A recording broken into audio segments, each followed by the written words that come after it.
জয় শ্রী মহাকাল, সতনাম আদেশ, জয় গুরু গোরখনাথ। আজকে এসেছি একটি ইউনিক গুপ্ততন্ত্র ক্রিয়া নিয়ে।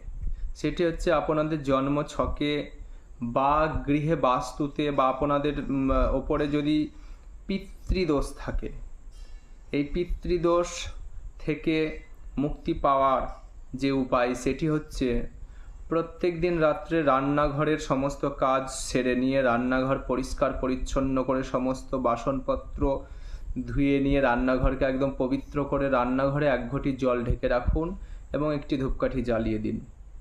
পরের দিন ব্রহ্ম মুহূর্তে সেই জলটি যদি শুদ্ধ অবস্থায় বা স্নান করার পরে ব্রহ্ম মুহূর্তে বট গাছে ঢেলে দিতে পারেন কালো তিল সহযোগে, তাহলে 100% গ্যারেন্টি এবং চ্যালেঞ্জ আপনি আপনার পিতৃদোষ থেকে মুক্তি লাভ করবেন। পিতৃদোষ থাকার ফলে আপনার বাড়িতে যে ধরনের সমস্যা, কর্ম, অর্থ এবং সম্পর্ক বিশেষ, তো যে কোনো ধরনের সমস্যা থেকে বেরিয়ে আসতে পারবেন এই পিতৃদোষ যদি আপনি নিবারণ করতে পারেন।